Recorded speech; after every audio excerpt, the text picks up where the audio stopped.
They taught the town to measure people the way they measured wine, by how clear the surface shone, by the light that bounced off a cheek, the pale gloss of a hand held high. In market squares and at garden parties, worth was a polish, a pedigree, a silence kept about anything that smelled of struggle. In such a place, darkness was a small, inconvenient truth to be concealed behind lace and candor. Maya learned this lesson before she learned the alphabet. She learned it in the hush that followed her mother's laugh, in the way a seamstress's fingers were admired when they belonged to a pale wrist and dismissed when they belonged to hers. Her skin held the color of rain-soaked earth and old spices. It was warmth and weather and long tides of history. To the town, it was a punctuation they did not know how to read. They called it beautiful in the grudging way one admires a storm from a distance, and only until the shutters creak. Poverty had taught her other things. It taught economy of hope, how to fold dreams into drawers with the socks and to mend joy at the elbow with a careful stitch. It taught her to be small when eyes were large with expectation. And it taught her that the world had places she could stand and places she could never enter. The pale porches where Edith Barnes took her tea, the church pews whose polished wood did not remember the rhythm of her footsteps, the festival stages where children with lighter skins were handed crowns like confetti. There is a kind of loneliness that is only noisy in its absence. Maya's days were full of other people's voices, the chatter of buyers, the bark of a market crier, the gossip that came like moths to street lamps. And still, nights pressed close with an ache shaped like a missing hand. Her solace was small. A crooked window in a rear room where a single lamp survived, the birthplace of soft poems she never dared read aloud, a bundle of fabric that caught sunlight in a way no one else seemed to notice. She was not without armor. Quietness is a kind of armor. So is an eye that notices patterns, the way a sleeve phrase, the way a neighbor's laugh is a little too sharp. There was a reserve in her, a malleable hardiness that could bear a look and return to her work as if nothing had happened. People mistook that reserve for acceptance.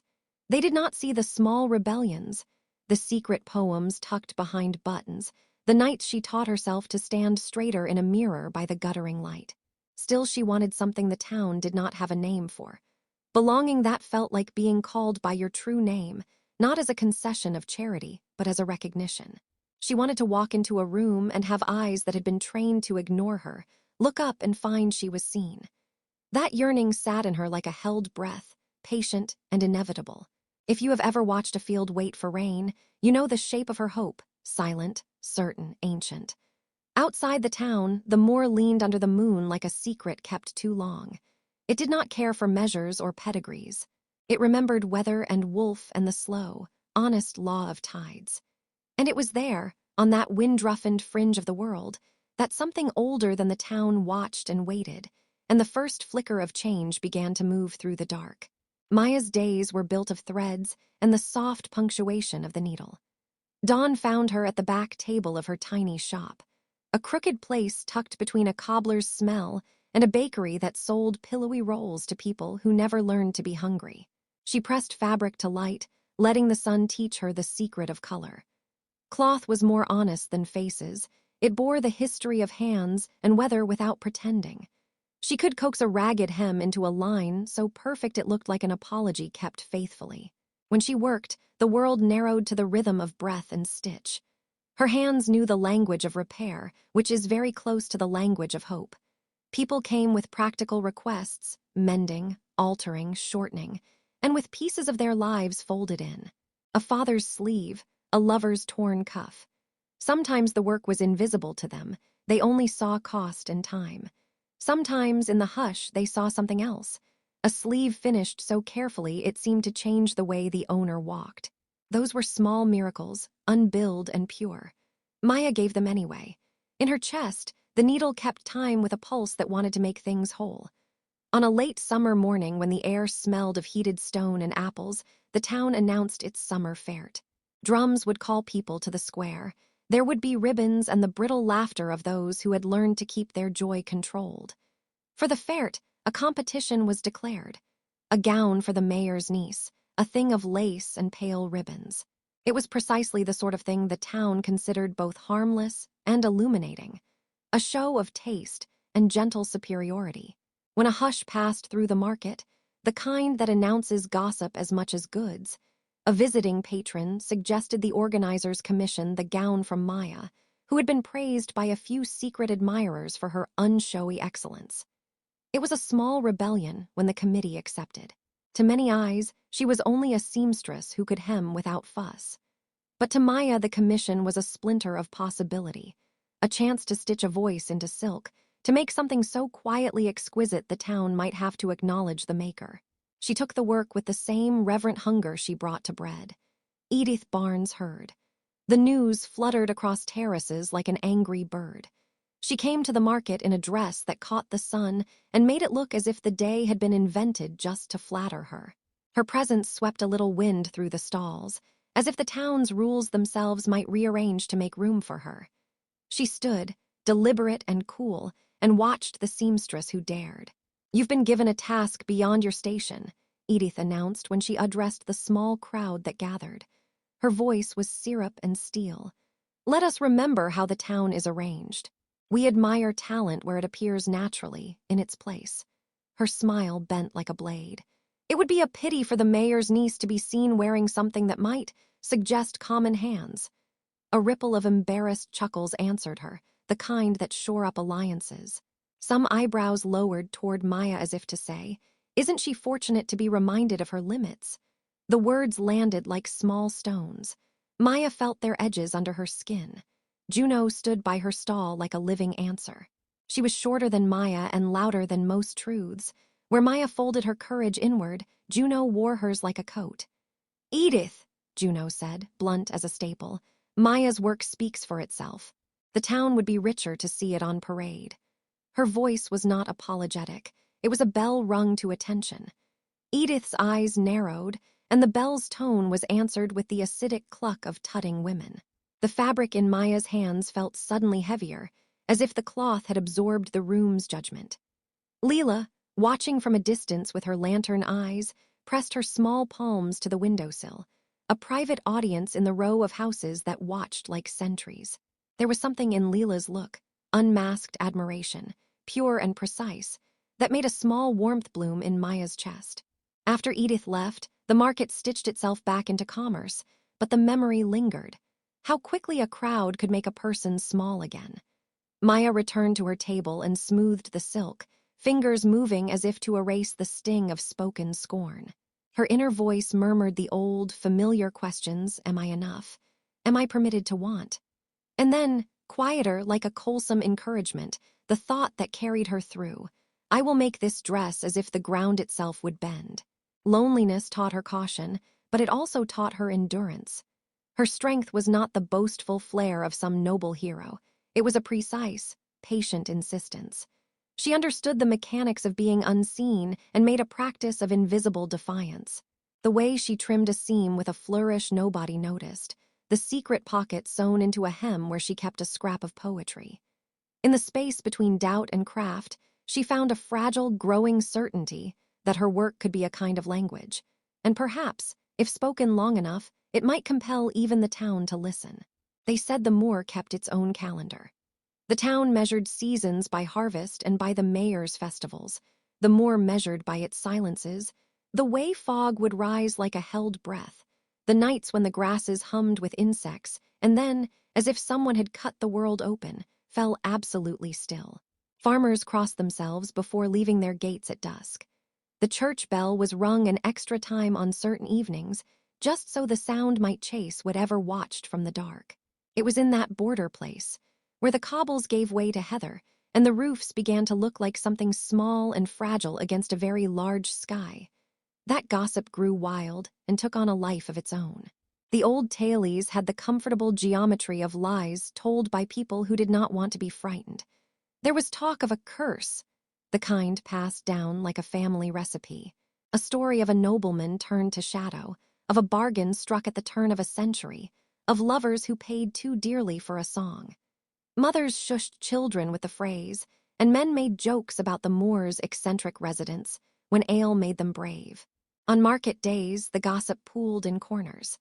A woman who sold ribbons claimed her lantern once went cold when she kissed the breeze on the moor. A fisherman swore that the moonlit water had once reflected a shape that did not belong to any beast he knew. These were the sorts of stories that let people feel a little grander. "We know," they said. "The wild has rules, and we are not its prey." It was safer to laugh than to admit curiosity. Maya learned the contours of those stories in the same way she learned to read a pattern, by repeated exposure, until the truth became visible in shadow. She had heard them in the market, in the soft back rooms of the tailoring hall, and even in the hush of the church after the sermon when men lingered by the door. But she had not believed them the way a child believes monsters under beds. They existed in her mind like decorative motifs, curious, alarming, but somehow not urgent. That changed on a late afternoon when the sky had the color of old pewter, and the air smelled of rain that had not yet chosen where to fall. She was finishing a gown that found its meaning in a narrow sleeve when Juno burst through the shop door like sunlight with a missing pane. "Maya," Juno said, breathless with a mixture of mischief and fear, "do you want to see something? I thought of you the moment it happened." Maya wiped her hands on a scrap and followed. They walked past the square and toward the rough path that led up to the moor, the town growing quieter as they left houses behind. Leela, who had trailed them with her usual lantern eyes, tugged Maya's sleeve and insisted on coming along. The little girl's presence made the air taste less forbidding. They reached the edge of the last hedgerow and paused. The moor rolled out like a patient animal. A hush lay over it, heavy as wool. At the horizon, a line of black moved, not trees, but something closer, like the standing of planned things. The grasses bowed before the wind. "Do you see it?" Juno whispered. Maya squinted.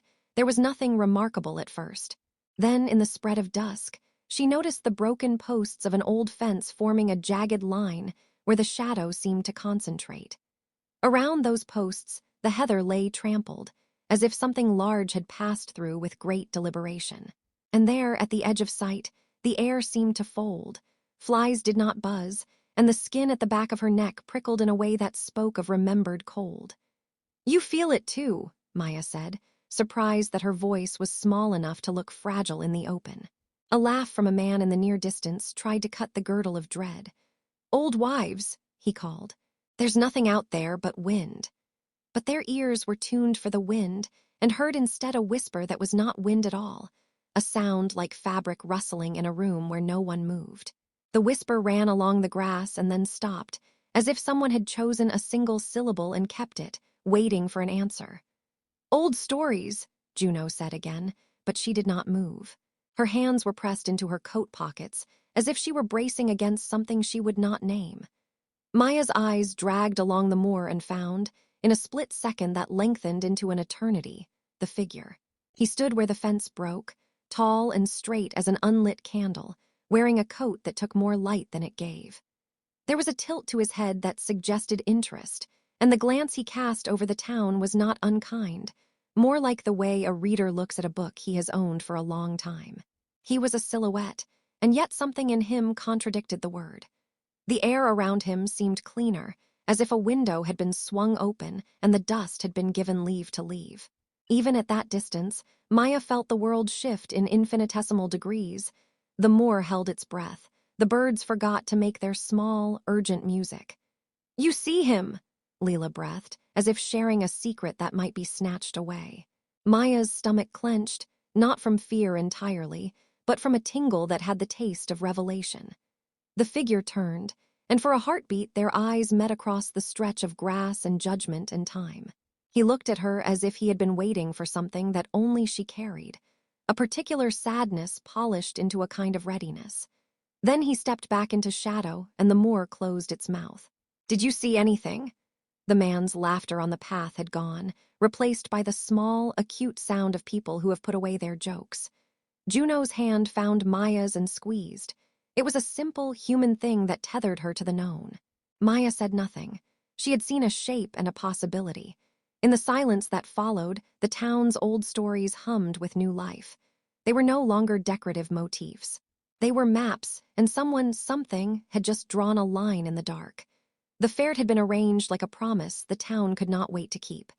Ribbons snatched the air into bright, modest bows. Stalls smelled of caramel and boiled apples. Children ran with paper crowns that threatened to split at the seams. It was the sort of day when a town liked to see itself reflected. Tidy, tasteful, safely certain of who belonged in the light.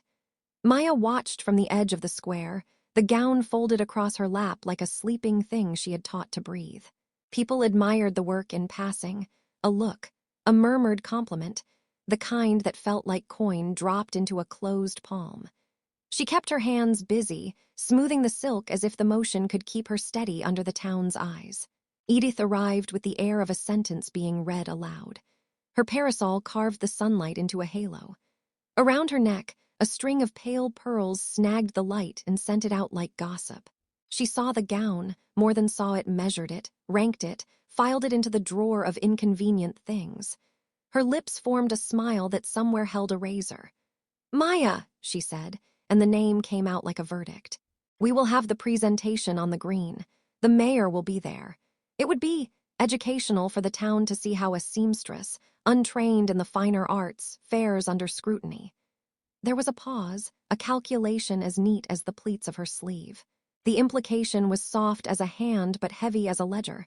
Let her be seen, let her be exposed. Edith meant public correction disguised as spectacle. Juno's jaw tightened beside Maya. "Don't," she said low. "She'll humiliate you." Maya shook her head, pinching the seam under her thumb. The dress was her small rebellion. She would not hand it to the town like contrition. If they wished to look, she would let them look and watch them be surprised into silence. The green filled.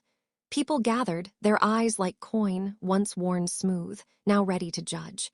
The mayor, a man who kept his hands pale and his opinions paler, took the seat of honor. Edith swept forward to introduce the piece with the practiced elegance of a woman who had never been slighted. "Let us see what our own can do for our own," she said. It sounded magnanimous. It sounded like bait. A torch procession was part of the ritual, a trail of flamed lanterns to add rustic charm as the sun leaned toward evening. Lantern bearers lined up in pairs, palms steady around the iron handles. One of them, a young man whose cheeks had been warmed by Edith's favor, stumbled as the procession moved. Laughter rose, the careless kind that scatters when misfortune is distant. The man's elbow knocked a lantern. It tipped, and a flame licked the dry hay stacked by the green for the harvest games. At first it was a small, ridiculous inconvenience, a yellow tongue that took a ribbon and ate it. Then it found a pile of discarded straw and fed. People cried out and jumped back. The sound of excitement, of being part of a story, turned into the sound of people calculating whether they would be singed by involvement. Maya's heart performed a small, animal roll as the smoke curled. Someone tripped. A child screamed. The flame, foolish and greedy, found the corner of the green where the stalls leaned close together. It found cloth. The world contracted to a sudden, fierce heat. People fled in fragments. A dozen hands grasped for a bucket and then drew them back. There was a dozen small moralities in the pauses. Will I risk my skirts? Will I soil my gloves? And in those thin hesitations, the fire grew bolder, as fires do when they are given time to be fierce. "Fetch water!" Juno shouted, a single human command like a bell. She had moved before she spoke, so fast Maya could only see the blur of her coat. But others stayed, spectators, reasoning that the spectacle was not theirs to ruin. Edith, with her pearl string glinting like an accusation, raised her voice with a frightful composure. "It will consume us all if people panic," she said loudly, the words of varnish over her fear. "Remain calm." Her voice told the crowd that this was not the time to be heroic, unless being heroic meant following her cue. Maya, trapped near her stall where lengths of fabric lay like sleeping beasts, realized the flames were curling toward her work, toward the gown she had made with a hunger that had nothing to do with public approval. Panic skittered under her skin. For a beat she was the child again, hands too small for the tide. In the corner of the square, a hush stretched, not the quiet of attention, but the silence that follows when people realize someone else's life is the price of their comfort. Faces turned away, a few raised their hands as if that would summon courage. Juno grabbed a bucket and came running, but an ember leapt and found her sleeve. She cursed and flung it off, skin raw and trembling. Maya inhaled smoke and tasted the town's small betrayals. Around her, the green became a throat of flames and shouts. Then, like something felt more than seen, the air at the edge of the square tightened into a different kind of silence. The wind that had encouraged the fire paused, as if listening to a new voice. He arrived with no ceremony that matched the noise. He arrived like a shadow choosing to speak. From the moor's rim, he stepped forward, a figure who seemed not to be in a hurry, but who crossed the square in a motion that made the crowd's breath stall. Where he moved, the heat folded around him as if unwilling to touch his skin. He wore a coat that drank light and returned none. People blinked as if someone had dimmed the world's colors. Maya had the ridiculous, immediate sense of being read aloud. His eyes, older than any face should own, deep as wells lined in tarnished silver, found her. In those eyes was not malice, but a concentration so intimate it felt like confession. He did not shout. He moved like water and ended with his hands on her shoulders, cool as river stones. He lifted her as if she weighed less than a bird, and for a moment the world was two beats, flame and him. The cloak he draped around them smelled faintly of rain on iron. He placed her beyond the reach of the flames, as if arranging a precious thing back on a shelf. People made a sound between a sob and a shout. Some crossed themselves. Edith's face went pale with a color that had no name. "You are burned," he asked, voice low, not quite the voice of a man, but of someone who had learnt to keep his vowels small. "No," Maya's own voice stuck in her throat like damp wool. Her lungs tried to be ordinary when they filled with the odd, cleansing cold of his presence. He looked at her then, not at the dress, not at the singed straw, but at her. "You will not burn," he said, and the certainty in his voice was not a promise he planned to make good on. It was a fact that belonged to him alone. Alastaire's touch was not warm. It carried a coldness that made the small hairs along Maya's arms stand like the teeth of a comb. Yet under that cold, there was an insistence, a carefulness that stopped the world's small cruelties for the length of a breath. "Who are you?" Juno demanded, voice raw and immediate, ready to brand him protector or devil with the same fury. He turned his face to the crowd. Moonlight, it seemed to those who looked, sharpened the plane of his cheek like a blade drawn from velvet. He inclined his head once, a courtly, ancient thing. "Names mean less than actions," he said. Then he looked back to Maya with an expression that might have been pity if pity had teeth. "Your soul was always mine to keep safe." The words were not a claim of ownership in the town's tawdry sense. They were a different kind of sentence, a kind that settled like a tide around something that had always been there. They made a sound in Maya's chest, a bell rung to attention. Around them, the crowd had become a ring of astonished faces. Some whispered of bargains with darkness. Others, with a small and growing smell of shame, looked upon Edith as if she had lit the fuse of their own cowardice. In the hush that followed, Juno reached for Maya's hand. Maya's fingers found the cloak at her shoulder, and for the first time in a long time, held something that made her feel impossible and strangely safe. The flames kept eating at the edge of the green, but between her and them there was a new, impossible quiet, and a man who had crossed the moor as if he had been waiting for the exact hour she might need rescue. Maya woke to the hush of a room that had been made from the idea of night. The candlelight was careful and abundant, soft flames set behind chimneys of glass that kept their light from gusts of wind. Shadows pooled in corners like velvet left to sleep. The air smelled faintly of dust and something metallic she could not place, like wet iron warmed by summer, or the memory of rain on a blade. Her head throbbed with the aftertaste of smoke and adrenaline. Her throat held a hardness that untied slowly into a whisper. For a moment, she thought she was still on the green, and then the curtains brushed her face, and she remembered the cold hands that had lifted her from flame. She pushed herself up and found she lay on a couch draped in cloth the color of storm clouds. The gown she had been carrying was folded neatly on a chair, untouched. Mirrors in the room were covered with white linen, as if someone had taken the precaution of hiding faces from their reflections. Portraits lined the walls, stern, handsome people with eyes that seemed to follow her like a formal audience, and a large hearth held embers so careful they might have been props. She swung her feet to the floor. Her legs felt like the legs of an animal that had been reborn. They were new to the movement of the world. A soft sound, the clink of glass on wood, made her look toward an archway veiled in tapestries. There he stood in the half-light, as though the dark had molded itself into human form and draped him like a coat. Alastaire. The name arrived in her mind not from sound, but as an impression, like a scent or an old tune tuning into key. He watched her with a patience that was almost physical. His posture was the kind that commanded rooms without the need to bend any truth into performance. He wore a coat that seemed less cloth than an arrangement of shadows. His hair was a dark smear against his collar, and his face was a composition of angles softened by time. But his eyes held a clarity that made the portraits look like painted similes. "You are awake," he said. His voice was smooth and small as a coin slid into a pocket. "Good. I thought the town might have unmade you first." Maya bristled despite her fatigue. "Who brought me here?" "Why?" Her mouth filled with the taste of the green and the panic of the crowd, and for a moment she was a child asking why the night had teeth. "You were burned," he said simply. "You will live. That is why I am here." He crossed the room with the slow, easy walk of someone whose life is measured not in minutes, but in obligations. In his hands, he carried a small tray with a cup steaming faintly. Herbs rose from it like apologies. "Drink!"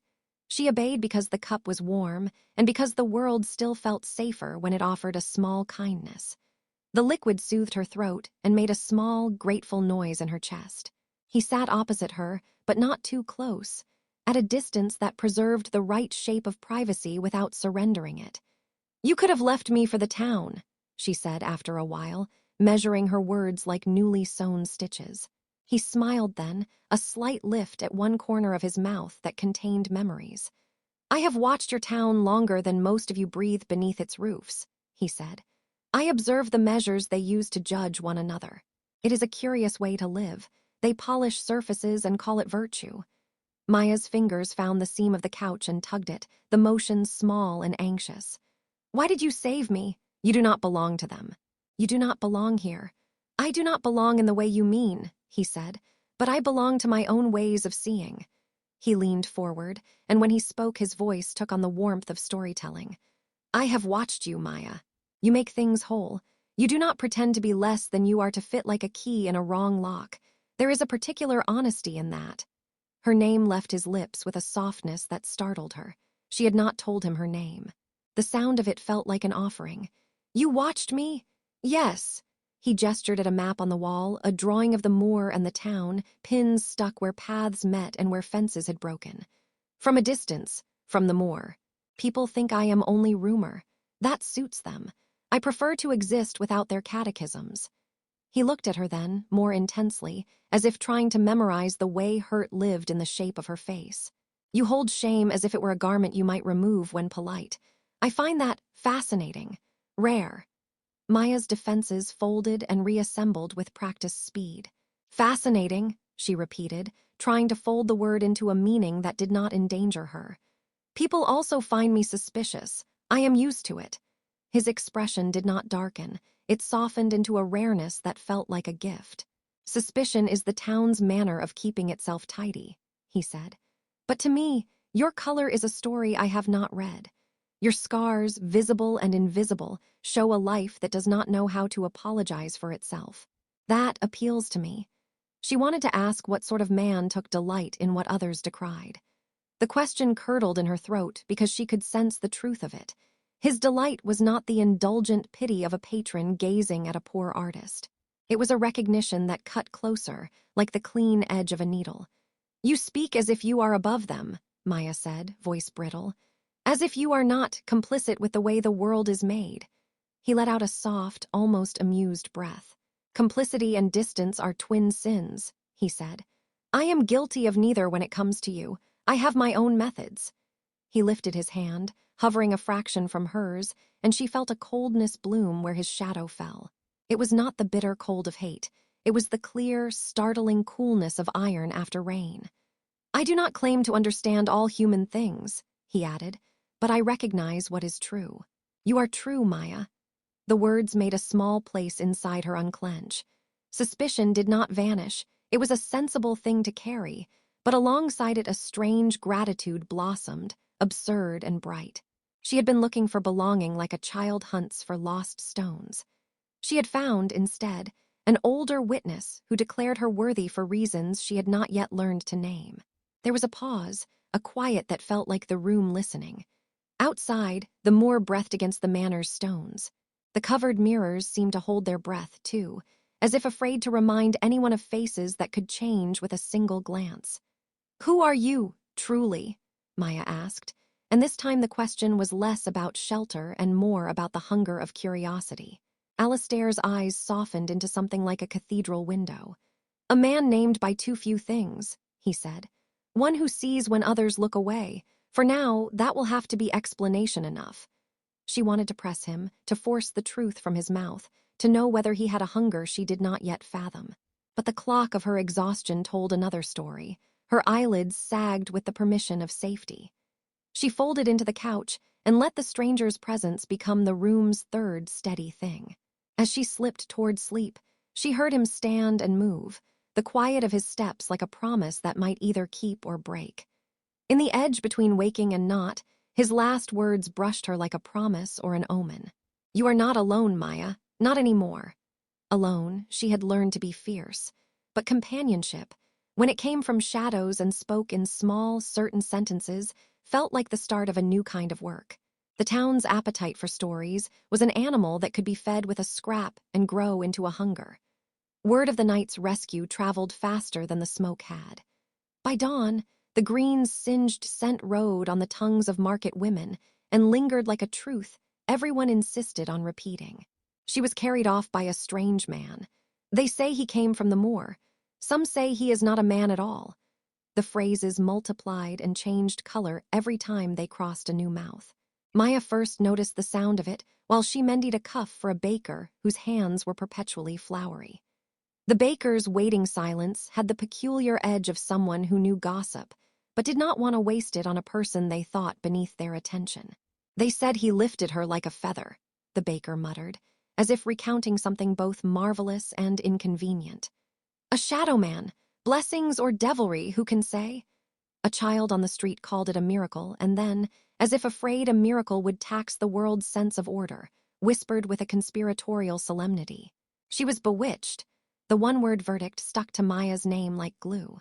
It did not matter that the child did not know what bewitched meant beyond the shimmer of danger around stories. The word had weight, and weight made things sink. By noon, Edith had turned rumor into policy. She arranged herself on an improvised dais at the market, pearls polished to a glare that made eyes water. Her handmaids flanked her like well-placed punctuation. People gathered out of respect, curiosity, and the hungry human need to watch authority perform itself. Edith's voice did not rise. It simply trimmed the air into a specific shape that demanded obedience. "A strange thing happened last night," she began, each word chosen for its measured sting. "We had an accident, flames, a frightened town. We were saved, for that we should be grateful." Her smile was practiced and cold. But some events invite reflection. There are those among us who traffic in the uncanny. There are bargains with the moor that have no place in civil society. A smattering of nervous laughter followed, the sound of people who realize they are supposed to be amused and are not. Edith's eyes slid to Maya's stall without needing to look. The direction was its own accusation. She did not say the words out loud. She did not need to. The crowd connected the dots because they had always been taught to draw the same pictures. Dark-skinned seamstress, saved by a stranger who looks askance at their rules, a moor full of tailies. The town's imagination filled the rest. Father Emmett, who liked the steadiness of the pulpit and the clarity of a sermon with the margins already written, took his cue from Edith. The church steps were a natural stage, and he had a knack for turning fear into doctrine. "We are grateful," he intoned on Sunday, voice warm as stale coffee, "for deliverance. But we must be cautious of attachments that pull us away from the light." He scanned the congregation, eyes finding hands that clutched rosaries too. "Not all that rescues is of God. There are unnatural bonds that bind the soul and call it love. We must know the difference." The phrase unnatural bonds was a net tossed into the crowd. Men shifted in their seats. Women held their breath as if the wrong inhalation might seize something fragile. The implications spread like ink in water. To be seen with the one who came from the moor would be to flirt with danger for both body and soul. Rumor grew teeth. People began to cross the street to avoid Maya's stall, as if proximity might make them complicit. Invitations she had taken for granted, a neighbor's Sunday soup, a seamstress guild meeting, became closed doors. A woman who once complimented a hem now looked at Maya with a mixture of curiosity and calculation. "Are you well?" she would ask, which meant, "Do you belong to our order still?" Some offered help with an extra crispness of pity. "You're lucky to have survived," they told her, as if survival was a ledgered item to be ticked and closed. Others hissed the rumor as though they were correcting a mispronounced name. "Bewitched! Saved by darkness!" Words like black stones thrown at a bird. Each one told Maya she had been placed into a category that was not human kindness but social hazard. Juno, who had not learned the art of discreet avoidance, became the island of loud fidelity in the tide of whispers. She stood with Maya in the mornings and called out to customers as though nothing had changed. "New ribbons," Juno would shout, or "Maya's got the best hems for the mayor's niece." Her voice acted like a small, clear bell, and sometimes the bell led a customer to the stall. At night, when they closed and the town's gossip slithered like a slow animal from doorstep to doorstep, Juno was the first to speak plainly. "They'll try to make this mean you're dangerous," she said once while Alina, an old friend, brought a tray of tea.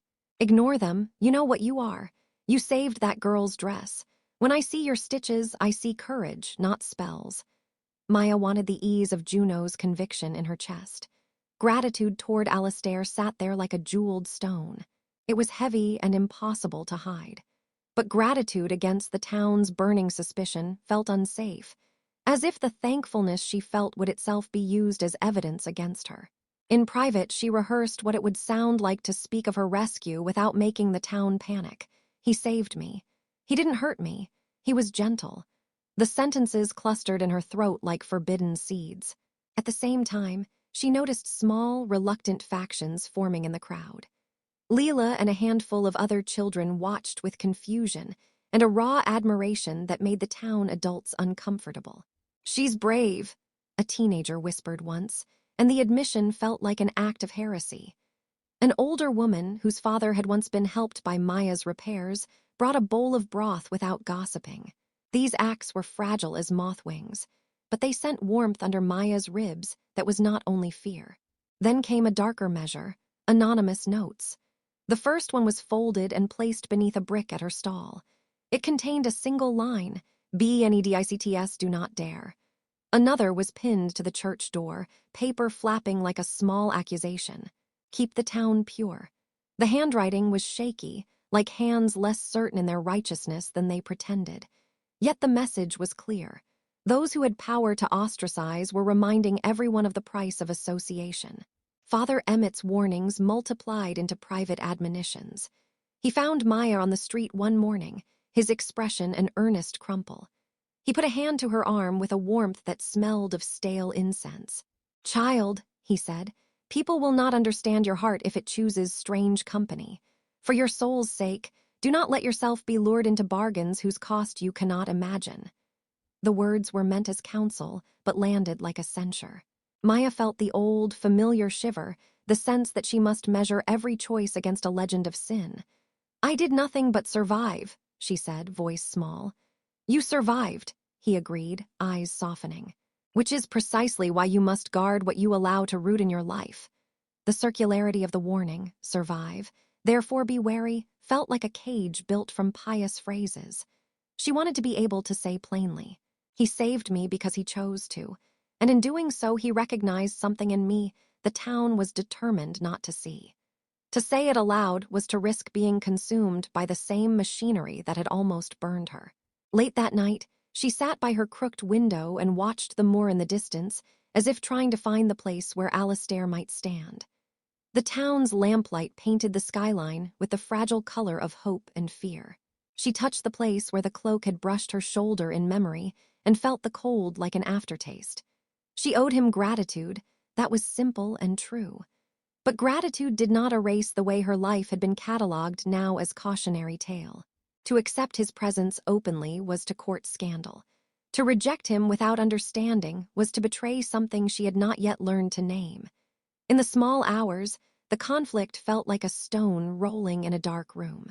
She could not decide whether to step forward into a story that might save her or to step back and try, once again, to make herself small and thus safe.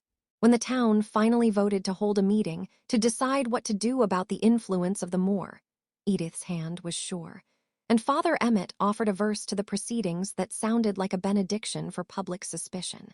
Juno squeezed Maya's hand and whispered, fierce and immediate, "We will face it together." The promise was a bandage and a blade, comforting, and yet it drew out the fear of what they might need to face. The next morning, a child asked Maya if she had been cursed. The question landed like a pebble in a pond, and she felt the widening circles of consequence. She could answer with truth. "I was saved."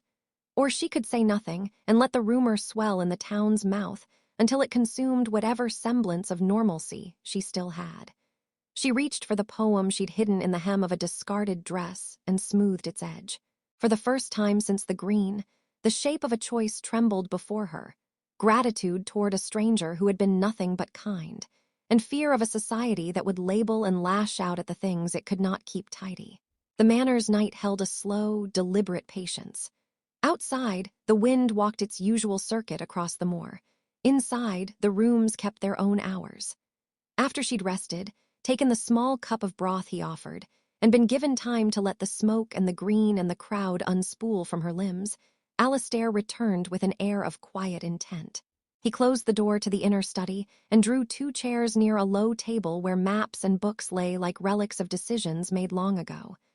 "You have questions," he said, simple as weather. Maya wanted to answer in the way she always did, by cataloging the obvious first.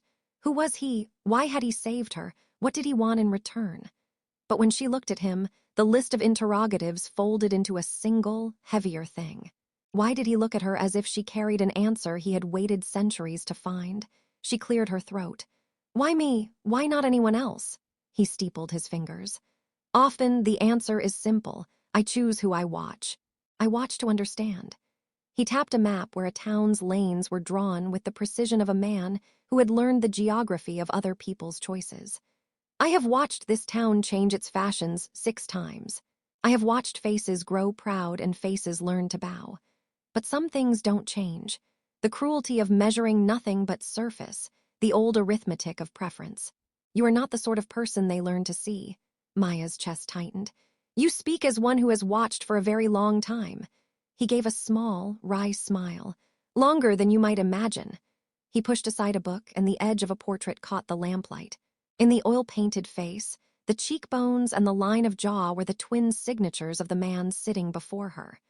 The portrait was dated, 187 years ago.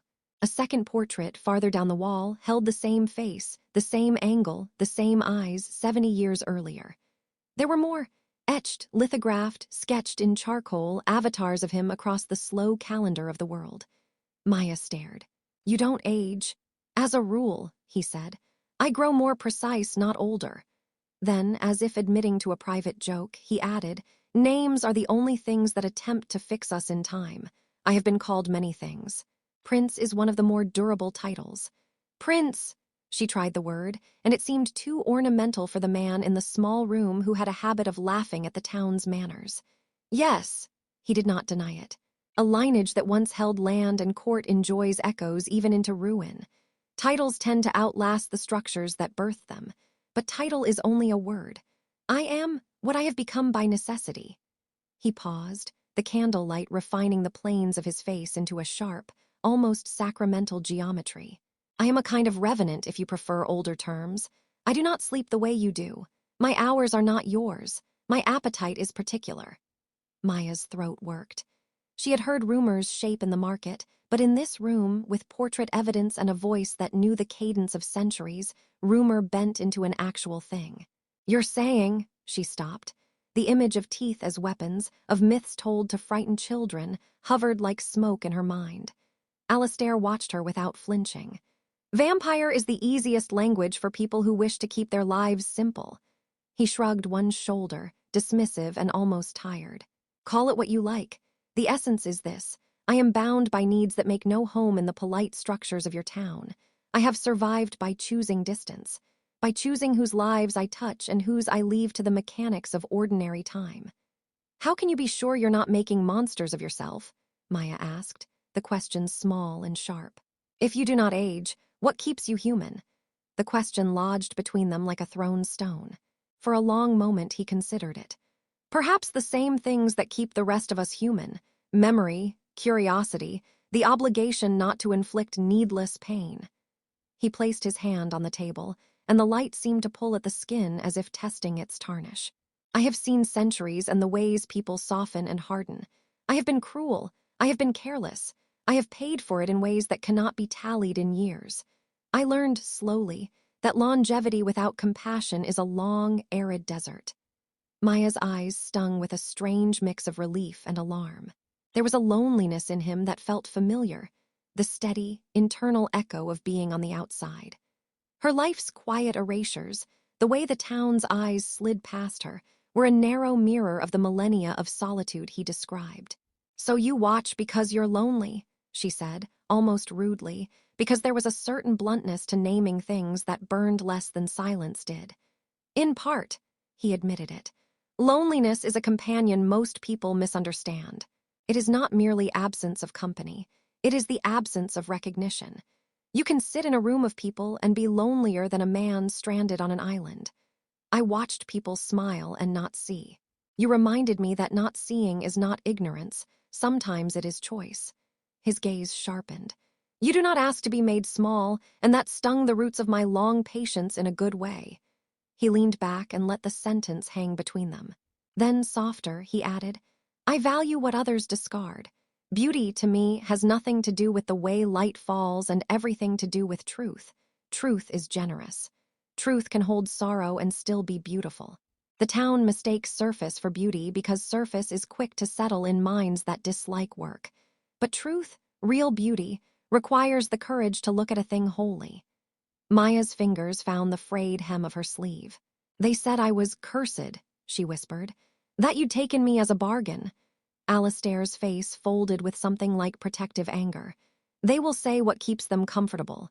When people cannot reconcile the kindness they witnessed with their tidy hierarchies, they invent explanations that keep the hierarchy intact. Witch, cursed, bewitched, these words are all attempts to restore a moral ledger. He paused, and his expression softened to a tenderness that made her feel both small and seen. I did not save you because I wanted to own a soul. I saved you because you were there and because cruelty should be answered. If that sounds like a simple principle, it is because it should be. There are people who live by small mercies. You are one of them. Something in her loosened. Why me? She asked again, not for information this time, but because the question wanted the weight of an answer that was more than circumstance. He considered her as if reading the lines on a map. Because you have a particular bravery. Not the brave of an accident or a headline, but the quiet, steady bravery of someone who keeps making beauty when the world insists on ugliness. That insistence changes things, sometimes more than protests or debates ever do. It changes the people who watch. It changed me. Maya felt tears prick at the corners of her eyes, exhaustion, relief, a nameless gratitude that made her dizzy. They were two people who had occupied different scales of time, but found a shared language in their suffering. Where the town's words had been ledger and accusation, their words became the slow stitching of understanding. You say beauty is truth, she finally said, voice small. Then you see me as beautiful. The candled lines of his face became gentler. I see you as true, he corrected. Beauty is a byproduct. Truth is what I would stay near. There was no flourish in the pronouncement, no theatrical claim of love or ownership. It was a fact laid on the table, as obvious and dangerous as an exposed seam. In that room, with portraits watching and maps spread like the bones of old geographies, Maya thought of all the times she had learned to fold herself smaller to fit the town's neat boxes. Alastaire's confession of centuries, his philosophy of truth, and the loneliness they shared braided into a single, intimate current. It did not dissolve the town's threat. It did not promise ease. But it provided a vocabulary, a way to speak one another into being that felt more powerful than any rumor. Outside, the Moor breathed steady and indifferent. Inside, two people who had been taught to count themselves less began to learn to measure themselves by something larger. The courage to endure and the choice to be seen. They climbed the manor steps in silence, the house behind them exhaling the last of its candlelight. A door opened and closed like a soft book, and the Moor took them in with an old, indulgent breath. Night here was not the absence of day, but a presence of its own, a velvet that held the shape of things rather than erased them. Moonlight poured in a wide, pale river, and the grasses turned to a sea that moved with a slow, considerate rhythm. Alastaire walked with a surety that erased the distance between the known and the wild. Maya found, with a small surprise, that she did not need to ask where they were going. He guided her along a worn path where the stones kept their chill as if remembering the last frost.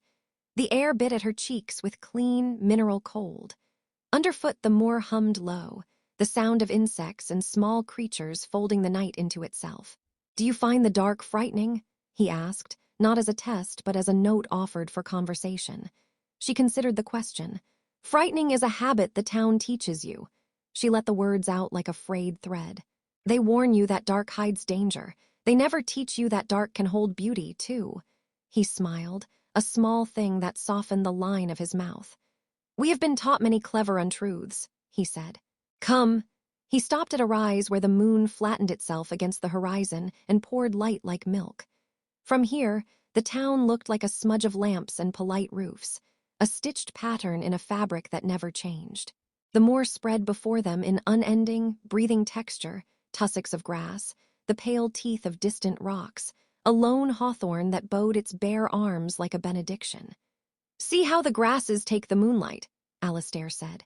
"Do you feel how the shadow between them is not emptiness but contour? To look only for brightness is to miss a language."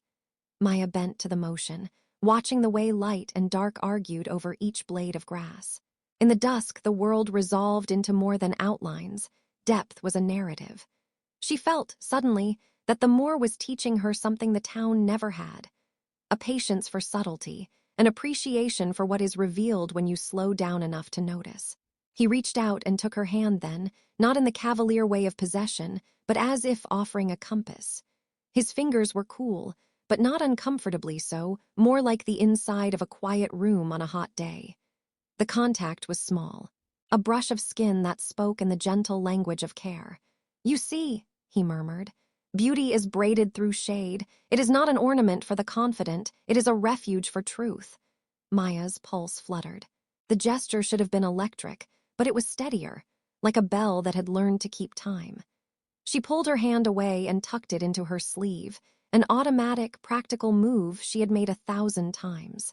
"Are you teaching me to romanticize the dark?" she asked, sharper than she intended. "No." His gaze held hers, patient and unpressured. "I'm teaching you where to look. People who fear the dark often mistake caution for survival and become prisoners of their own measures. You..." He let the sentence trail, his eyes outlining the shape of the argument against her ribs. "You have an eye for the small things that most people call inconvenience. That is not pity, it is admiration." The word landed differently than she expected. Pity had teeth, admiration had hands that might lift. She wrapped her fingers into her palms and considered the difference. In the market, pity took the form of softened eyes and a patronizing smile. Admiration noticed the patient choices stitched into a life and refused to let them be lesser for being humble. "You watch me as if I am a study," she said, half accusation, half inquiry. "As if you are something apart." He let out a small, unembarrassed laugh. "I am apart by measure. That does not make me alien in feeling. I watch because I am interested. That is not the same as watching to take." He shifted his hand so that the backs of their fingers met, the touch casual but intimate. "You think I pity you because the town does. You think I might be some lord who collects lives like coins. I will not pretend that was not possible once. But pity is thin and brittle. What I feel is a recognition that has more weight." Maya's throat tightened. Her mind offered a litany of reasons to refuse. He was strange, rumor-laden, dangerous. She had seen what the town could do to things it did not understand. Yet there was something about the manner of his attention, steady, precise, refusing to demand gratitude, that unpicked a seam she had thought permanently fastened. She remembered, suddenly and with a sharpness that surprised her, the nights she spent sewing by a single lamp, coaxing a rag into a shape that could catch the eye. She had poured tenderness into cloth while being told that tenderness was an indulgence she could not afford. To have that tenderness noticed was, in itself, an offense to the town's arithmetic. "You say you see strength," she said, testing him. "How?" He looked toward the town where the lamps were tiny and finite. "Because you continue to make without being asked to be small. Because when the green burned you thought of the dress before you thought of your shame. Because you stitch pockets into hems for reasons you call private, and yet those pockets hold poems for other people. Strength is the patience to keep making a life that refuses to fit their boxes." Her lips trembled. She imagined the secret pocket in the gown, the scrap of paper folded like a tiny prayer. No one had ever noticed that before, not really. His observation was a light that did not strip her, but revealed. They stood in the moor's hush and let the sky fold around them like a quilt. A moth hovered and then gave up, settling on a tuft of grass as if to rest. Alastaire's hand found hers again, this time a little more deliberate, fingers threading through the seam of her own. The motion was small, intimate, an acknowledgement rather than a claim. Maya's resistance was not gone. She had reasons to guard herself. The town's whispers, the priest's warnings, the anonymous notes. But the cold of his touch no longer felt like a blade. It felt like a reminder that not all cold requires retreat. There was a steadiness in his regard that could teach a person to stand under the moon without being ashamed of shadow. When she finally let her hand rest in his, it was a choice, small as a stitch, and enormous in its honesty. In that quiet, they learned a new vocabulary. Fingers speaking in slow sentences, gazes holding like stitches, silence that did not demand explanation. The moor folded them into its vastness and did not demand their answers. It only permitted them to seek them together. The market square, which had watched so many small dramas as if they were rehearsals for something grander, became an arena. Edith staged her power with the certainty of one who has practiced tyranny in the mirror. She arranged a meeting under the mayor's awning, candles set like little judges on the long table, and read from a list as if she read from scripture. "We cannot allow contagion of that sort," Edith said, her voice even and slow as molasses. "There are customs that protect our children. There are bargains no decent family should court. We must decide what to do about those who consort with the Moor's influences." A murmur of agreement ran through the crowd like an undercurrent finding its channel.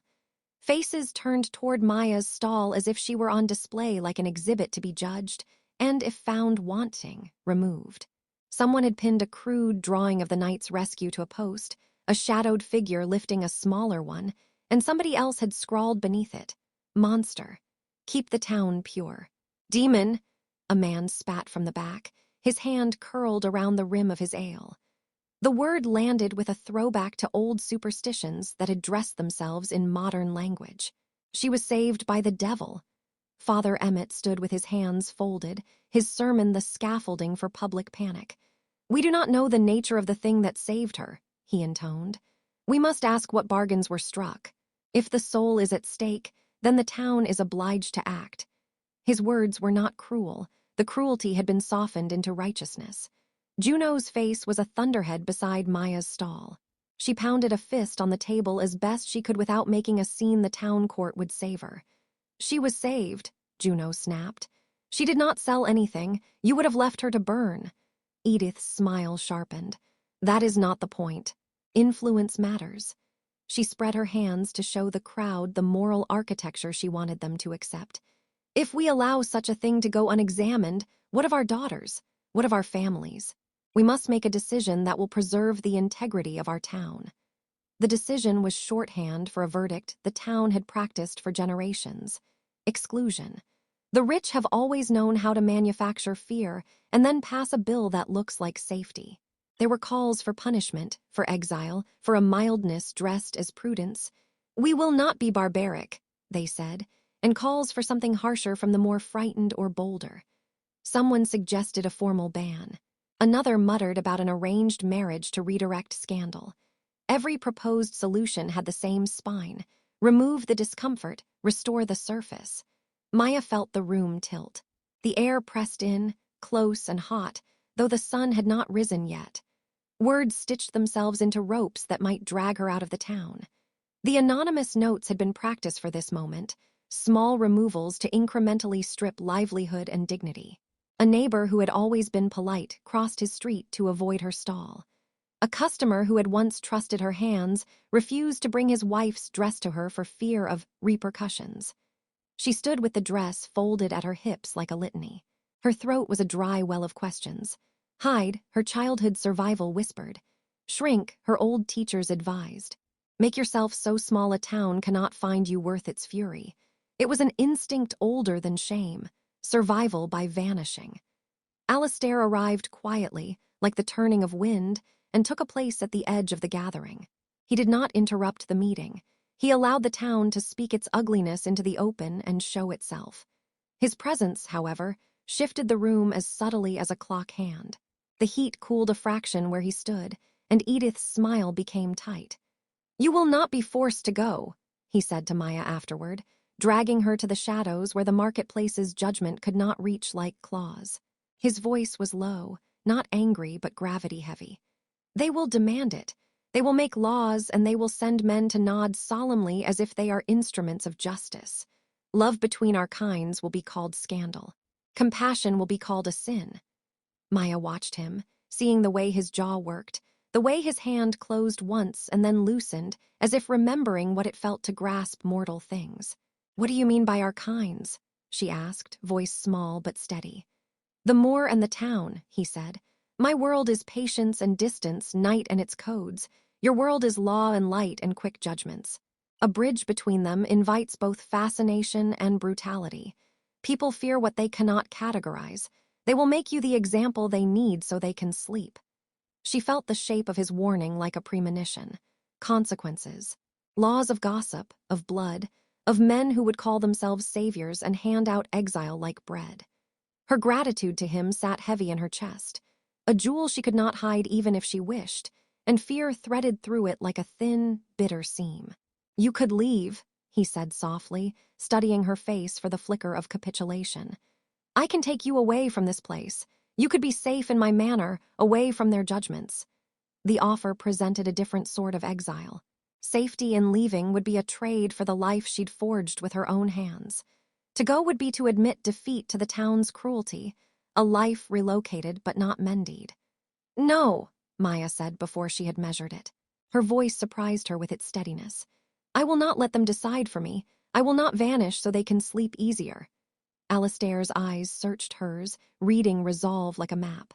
He had expected gratitude to bend her toward safety. Instead, he found something ferocious and exact. "If you stand," he said, "you will not stand alone. But understand what that means. Standing will make you visible in ways that the town's politeness will not forgive. They will test you, publicly. They will try to use your courage as an example and break you by the demonstration." Her hands tightened on the fabric. "I am tired of shrinking." He stepped closer and placed his palm, cool as river stone, over the back of her hand, a touch of solidarity rather than possession. "Then be prepared. I will not let them burn you again." His vow was soft and but carried iron inside it. "But I cannot make your choices for you, Maya. I can offer judgment, shelter, counsel. I can fight alongside you. The rest is yours." Juno appeared at her side with a blunt, eager smile and a glint of defiance in her eyes. "Then we fight," she said simply. "We will call meetings. We will show your work. We will not be cowed." Maya looked from Juno to Alastaire to the square, where the town murmured and plotted. In her chest, the poem she had hidden in the dress's pocket beat like a secret drum. The choice was not between safety and recklessness. It was between being erased and demanding to be seen as herself. Her hand went to the seam where the poem lay tucked, and she felt the thin, promising weight of paper against her palm. "Very well," she said, voice small but clear. "We will not hide." The square smelled of smoke and wet wool and something older, the sweet metallic tang of fear that prefaced violence. Torches had been brought back out in haste. The same iron braziers that had been meant to light a festival now circled a makeshift dais like a jury. Edith stood at the front, a pale ruler with a thread of pearl, and the conviction of someone who believes rules are a kind of god.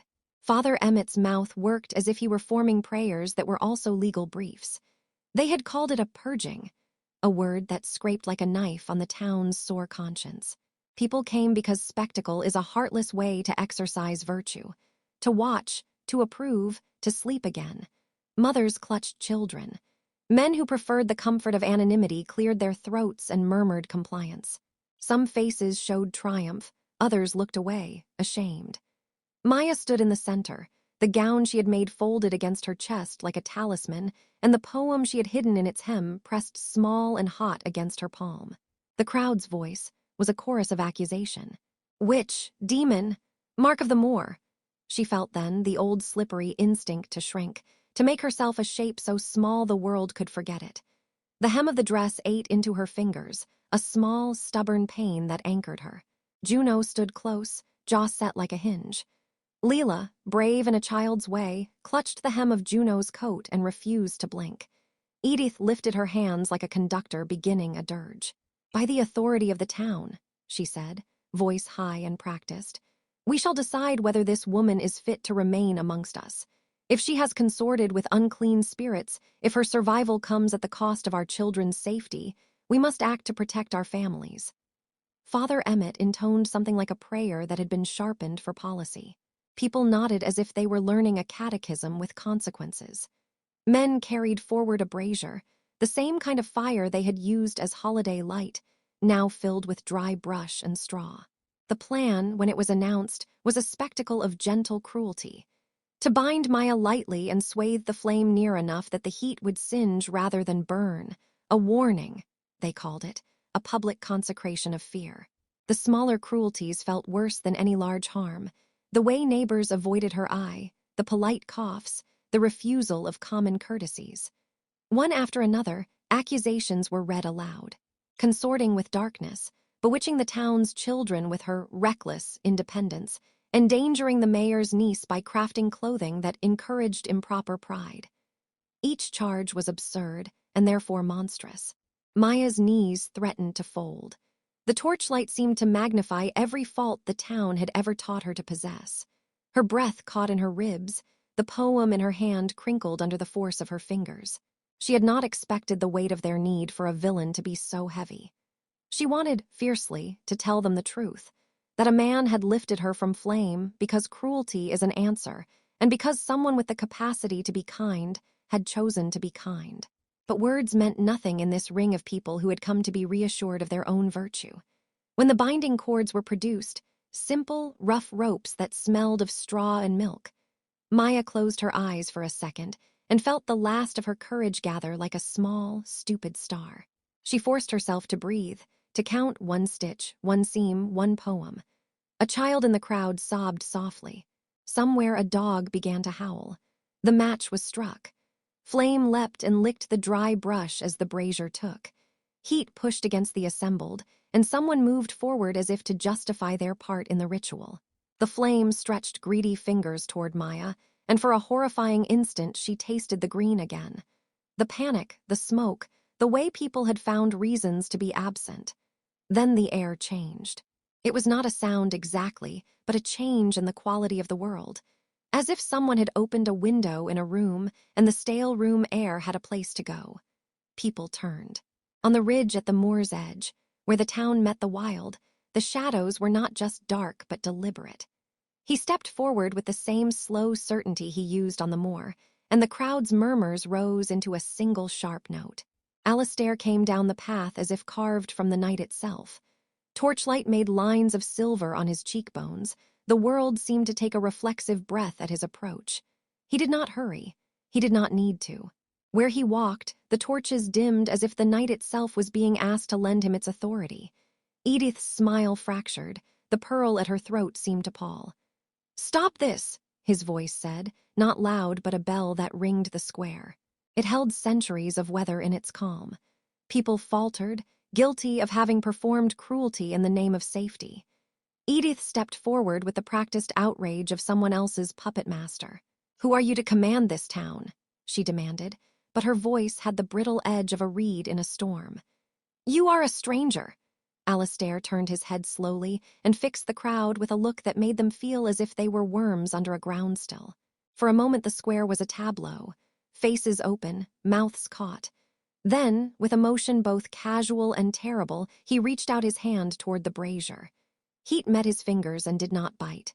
Flame reached for him and curled, not to consume, but to bow like a thing that recognized a greater law. The torches guttered. Sparks rose and hung in the air as if time itself had been suspended in a web of cinders. The rope at Maya's wrists loosened by an unseen wind. People took involuntary steps backward, the sound of shoes scuffing a chorus of unbelief. Alastaire did not look like a villain. He looked like a judge of a different order. His eyes, which in the lamplight shone with an inner depth like wells, turned to Maya and warmed with a private certainty. "Enough," he said, and the single word seemed to push the heat back. Somewhere in the throng someone whispered, "Devil," and another voice, less sure, said, "Prince." The words sounded like offerings at different altars. Father Emmett's lips moved, an attempt at sanctimony that dissolved when Alastaire's presence made even his prayers sound small. Alastaire's power was not only in quelling the flames. It was the way the air around him seemed to lean toward truth. He did not need to throw lightning or rip pillars from their moorings. He simply was an authority the town had never measured. The brazier's smoke blew away from Maya as if a hand had chosen a direction for it. The torches dimmed to candles that put on a modest, respectful light. Then, taking off his gloves with a single, elegant motion, he stepped to her and put his hand over hers. The gesture was both intimate and public in a way that inflamed the square. A man of shadow making a claim in the broad light. He bowed his head very slightly before the crowd, as if granting them a courtesy they had not earned. "In this place," he proclaimed, voice clear and royal and older than the mayor's speeches, "I stand witness. She is not cursed. She is not the thing you fear." Gasps stitched through the ranks like a hand tracing a frayed rope. Edith's face had blanched to the color of damp linen. "And further," Alastaire continued, and his words struck like small, decisive hammers, "I claim her not as property but as my chosen, not to own but to honor. She is my equal. Let any who doubt hold to their petty ordinances. I am the measure I carry." He let the syllables rest like a coin in each ear. "Whoever would harm her will have to answer to me." The declaration detonated. Some cried out in outrage. Others whispered of bargains. Juno screamed a feral laugh, half relief and half defiance. Leela began to clap, small palms staccato against her knees. A handful of townspeople, moved less by logic than by embarrassment, turned their heads. Maya felt an avalanche of feeling, terror, disbelief, a hot bloom of shame at being proclaimed in public, and beneath it, something like relief that a person, however terrifying, had made a stand that removed the immediate sting of their ropes. Her knees wavered. The poem in her palm flapped with the sudden tremor of her fingers. "Alastaire," she started, because the sound of her name said she existed. She had imagined answers 100 times, but not all followed the shape of being declared chosen in the center of a town, prepared to burn her for being different. He released her hand and stepped back, not possessive but composed. "You did not ask for this," he said to her, the words close enough for only her to hear, though the square hummed with renewed life. "But I will not allow them to make you small." Maya looked out over the faces, the angry, the ashamed, the curious. She felt the taste of smoke and the acrid tang of other people's fear. The moment was raw and unnegotiated. She could flee with him tonight, retreat to the manor and be safe, but absent from the work of changing minds. Or she could stay and face a town that might learn, slowly, to look differently. She straightened, putting the gown against her chest as if it were both shield and scripture. "I did not ask to be chosen," she said, and her voice, thin at first, grew steadier as it found its seam. "But if someone will stand with me when the town forgets what charity looks like, then I will not hide." Alastaire inclined his head. "Then we stand," he said. The crowd recoiled from the new alliance like water from a sudden stone thrown in its center. Edith's hands trembled. Father Emmett's features tightened like parchment. Some stepped away, whispering of curses and sanctity and bargains. Others lingered, their eyes moving between the seamstress and the vampire prince as if they were watching a play whose final act had yet to be written. In the hush that followed, Leela reached out and took Maya's free hand. The small touch was a punctuation the square needed. The town had been shown a different script, and someone very young had chosen which lines to believe. The square reeked of smoke and judgment. Torches bobbed in the hands of townsfolk who had once bought her stitches but never once looked into her eyes. The wooden pyre loomed, half-built, half-hungry, eager for the body they had chosen to burn upon it. And all their gazes bore down on her, on Maya, the seamstress too poor, too dark, too daring to dream. Alastaire stood before them like a storm clothed in velvet and shadow, his voice still echoing in the hush after his revelation. "She is mine," he had said, power radiating from him like a shroud of night itself. Chosen, equal, soul-bound. But all eyes turned not to him but to her. Maya's knees trembled. A lifetime of silence weighed upon her tongue, urging her to bow her head, to let his claim be her shield. To shrink again as she always had. She could almost hear Edith's whisper, "Hide, little seamstress.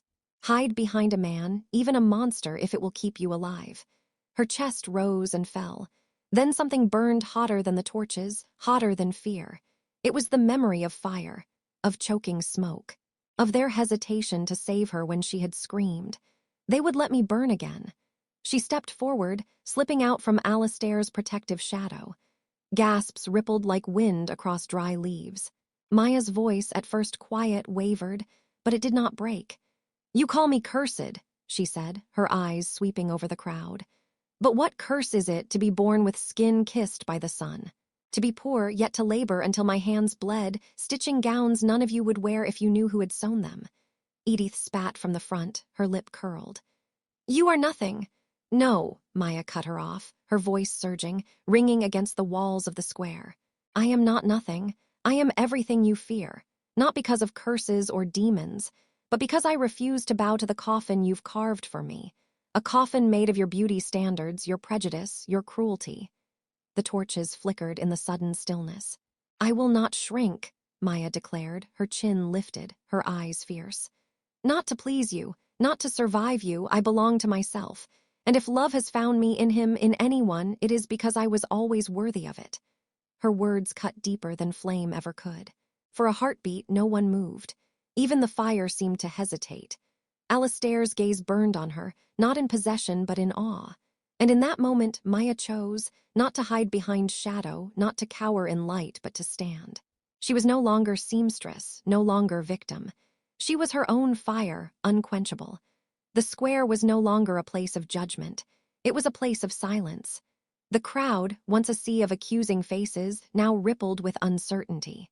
Torches that had been raised high with conviction sagged, their flames guttering against the night breeze. The villagers shifted, whispering not of curses, but of the words Maya had spoken. Edith's face was a mask of fury, yet cracks showed. Her voice, once the whip that kept the town obedient, faltered when she spat. "She is nothing but a deceiver, bewitched, ensnared." But her venom no longer landed. Doubt had taken root. Juno, tall and steadfast among the crowd, stepped forward. His voice carried with a quiet strength that commanded more than Edith's shrieking ever could. "You speak of demons, Edith," he said, eyes steady. "But I saw no demon tonight. I saw a woman braver than any of us. A woman who stood in the face of fire and told the truth we've all been too afraid to name." The villagers turned toward him, drawn to his steadiness. For years, Juno had been silent, content to let the current of the town wash over him. Now, that silence broke like a dam.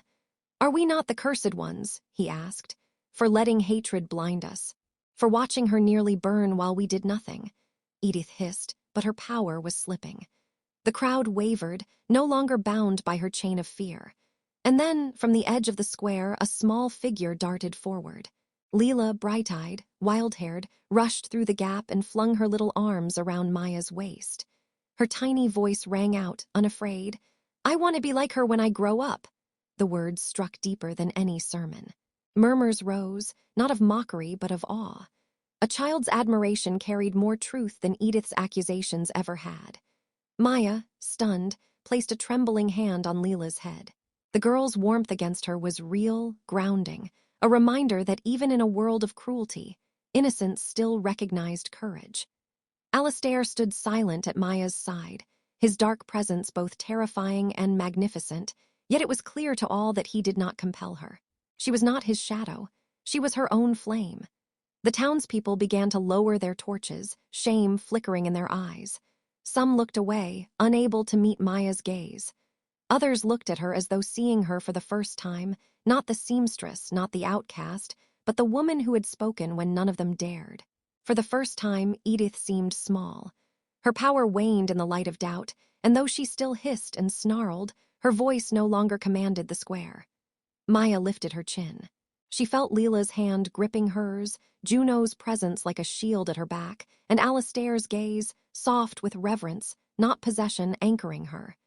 The night had not ended in flames. It had ended in a spark. And sparks, once lit, were hard to snuff out. The torches of the town faded behind them, swallowed by the vast sweep of the moor. Night lay heavy, but the stars spilled silver across the heather, guiding their path. The air was sharp, laced with the scent of earth and rain, and each step away from the square felt like a rebirth. Maya walked beside Alastaire, her hand brushing against his, tentative at first, then certain. For the first time, she did not feel small in his shadow. She felt tall in her own light. The manor rose ahead, its silhouette carved against the night sky like a secret waiting to be told. When they entered, silence wrapped around them, softer than velvet. Candles flickered along the hall, their glow steady, unwavering, as though they had been waiting for her return. Alastaire paused in the great chamber, his back to her, shoulders tense. "You should know," he said quietly. "Tonight you stood higher than any prince. You did not need my power. You needed only yourself." He turned, his eyes aglow with something more fragile than eternity. "And that is why I love you," Maya's breath caught. For so long, she had searched for belonging in stitches, in silence, in survival. Yet here, with him, she realized belonging was not something given. It was something claimed. Something she had carved out with her own defiance. She stepped closer. Her fingers reached up, brushing against the cool line of his jaw. "And yet," she whispered, "you saved me not from fire, not from them, but from myself. You saw me when I couldn't." His lips curved into the faintest, aching smile. He leaned nearer, his voice low, almost reverent. "You were always mine," Alastaire murmured, his breath feathering against her ear. "Not because I claimed you, but because you claimed yourself." The words struck deeper than any vow. They were not chains, not declarations of ownership, but an offering, freedom wrapped in devotion. Maya closed the last distance. Their lips met, fierce and tender, sealing not a rescue, but a union. His coolness mingled with her warmth, shadows entwining with light. For the first time, she kissed without fear of being too much or not enough. She kissed as herself, whole, unbroken, radiant. When they parted, the night stretched wide around them, endless and new. She felt it, the transformation, not into something other but into who she had always been. A woman unafraid. A woman loved because she loved herself first. Maya rested her forehead against his, her voice steady. "Then let us begin, not as savior and saved, not as prince and seamstress, but as equals." Alastaire's smile deepened, soft as the dawn yet fierce as eternity. "As equals," he echoed. And on the moor, beneath the unending stars, they began again, not in fire, not in fear, but in love and in truth. The town was never the same. Where once whispers had been sharp with scorn, they grew softer, tinged with uncertainty, even awe. Children no longer rushed past the road to the moor in terror. Instead, they lingered, peering at the wild hills with wide eyes, spinning tales of the seamstress who had stood against fire, and the prince of shadows who walked beside her. Maya's name, once spat like an insult, began to shift in their mouths. It became a story, a warning to those who clung too tightly to cruelty, and a song of courage for those who felt small. She was no longer just the girl with dark skin, with rough hands and quiet steps. She had become something larger, an emblem of defiance, of unshakable worth. Edith's power waned, her words losing their venom as the town saw the emptiness beneath them. Father Emmett's sermons softened, more careful, as though even the church feared the strength of the woman they had tried to condemn. And though prejudice did not vanish overnight, it cracked, its roots shaken by the seamstress who had refused to shrink. On the moor, life took on a rhythm of its own. The manor, once shrouded in myth and menace, began to glow with a different kind of magic. Lanterns lit the windows at dusk. Smoke curled from the chimneys. And from afar, villagers would sometimes glimpse two figures walking the ridgelines together, one cloaked in knight's elegance, the other radiant in her own hard-won light. Alastaire kept his vow. He was no savior, no master, but a companion. Where others had tried to cage Maya, he set her free. Where others had demanded silence, he treasured her voice. And together, they built not a kingdom of shadows, nor a prison of tradition, but a sanctuary of love that defied the rules of both mortal and immortal worlds. The moor itself seemed to change with them. Its howls and whispers were no longer omens of dread, but of mystery and wonder. Lovers dared to walk its paths at twilight, hoping the wind might carry them courage. Children picked wildflowers on its edges, whispering that perhaps the seamstress and her prince still walked there, watching. And perhaps they were right. For if one stood beneath the moon at the right hour, when the clouds drifted apart and silver spilled across the heather, they might see them. Two silhouettes hand in hand. His tall, dark frame cloaked in the dignity of centuries, her figure luminous with the defiance of fire survived. Maya was no longer the girl who hid in shadows. She had become the light that pierced them. And as the wind carried across the moor, it seemed to whisper her truth. A truth that fire could not consume, nor prejudice bury. That love once claimed is unbreakable. That worth once spoken is undeniable. That she, seamstress of courage, and he, prince of night, walked forever hand in hand beneath the moon.